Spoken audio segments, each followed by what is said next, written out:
Yo, what's up, guys?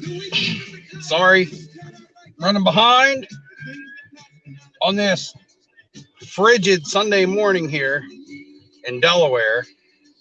And as you can see, I'm in a church parking lot. Praise Jesus. Praying for my fantasy football teams today. Just kidding. I just had to park there for a second. Speaking of fantasy football, quick update for myself. Hopefully you guys are doing well in your leagues. I've already locked up the division and a first round bye in one big money league at the casino. It doesn't matter what my team does today. I've got a first round bye. I'm in the money, whether we chop some of it, play for some of it. In the other league, I started the season 0-4. I went on a super hot run of like 7-1. But now I'm like 7-6 overall. The only way I can be kicked out of the playoff spot, which I'm in fourth right now, but a bunch of us are grouped up.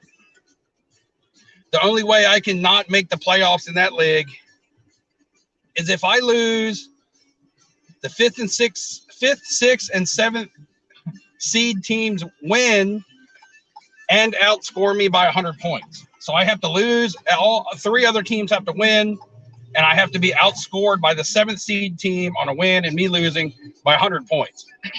So I'm feeling pretty confident about that. I will have to win in the first round of the playoffs as a wild card to crack the top four and make the money. So we'll see how that works. But I'm already cashing in one of the other leagues. Just don't know how much. So that's good. That's great. Do I want the Dolphins to win today?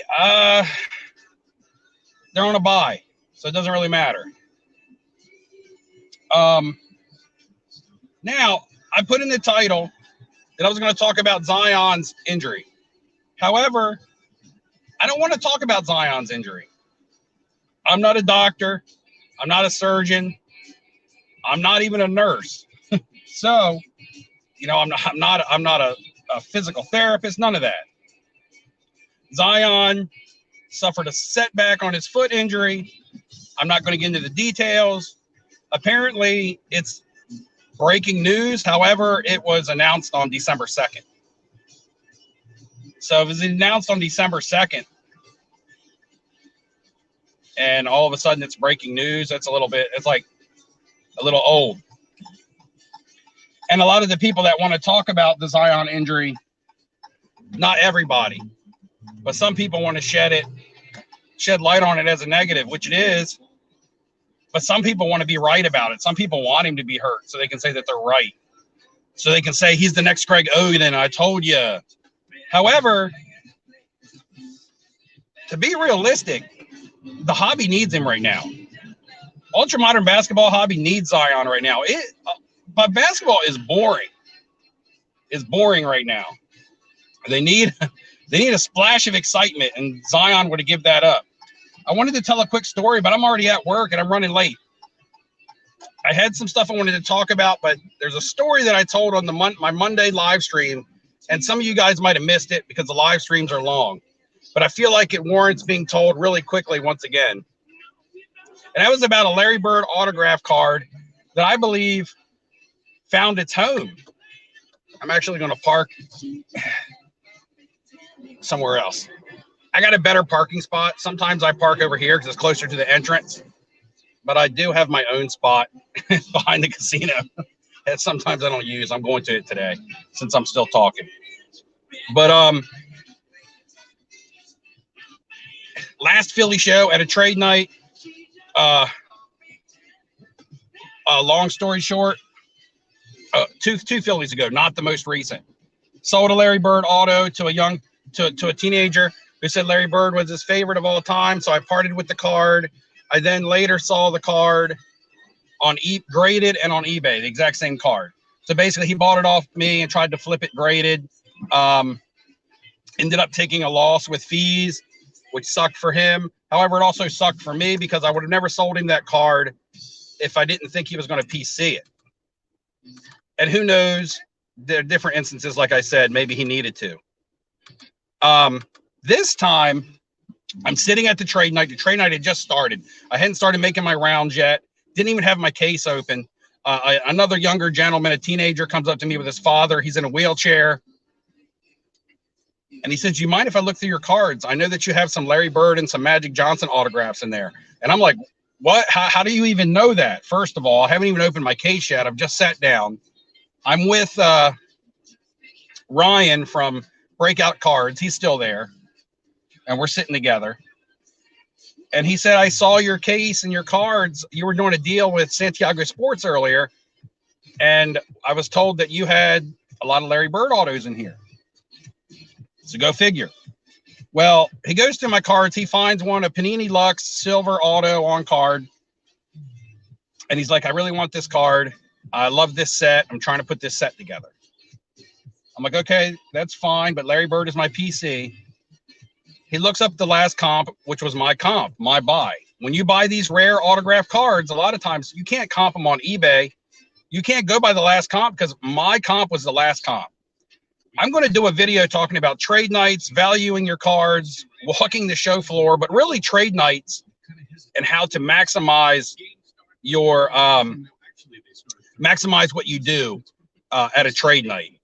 Rather, it's just trade, buy, sell, but maximize your time at a trade night to benefit yourself. I'm going to do that video. I was actually going to talk about that today, but I think that'll be better suited for a video so more people will see it. Because I've learned a lot from trade nights, from mistakes and experiences and successes. So I'm going to go over that. Anyway, back to the story real quick. He wants the Larry Bird. He said that he bid on that auction and lost it. And I was the winner. It was the exact same card. The comp was the exact same card. The serial number was the same. So that's crazy. Okay, we're in Philadelphia. And two people that bid on the same exact Larry Bird card and one won and one lost come face to face with each other. First of all, in a world as big as it is, and everybody says it's a small world, that's cliche. But first of all, just in the United States. Second of all, just in the state of Pennsylvania. Third of all, just in the city of Philadelphia. And even fourth of all, that trade night, there was a lot of people there. So for him to end up with that card in his hand that he originally wanted and lost on eBay, to me, automatically tells me that that card was meant to be his. Because I do believe in karma. You know, I do believe in, you know, good things happen to good people and stuff like that. Maybe I'm crazy, maybe I'm not. But I felt like that card was meant to be his. So I just asked him, I said, what did I win it at? And he said, $250. I said, if you give me $300 for it, it's yours. I still feel like I have to make a little bit of profit on top just because it just wouldn't make sense. Plus, I thought that card was worth that much more. Yeah, I'm making $50, but $50, that for a guy as heavy as me, that barely covers my dinner. But anyway, he says to his dad, "Hey, Dad, I want this card."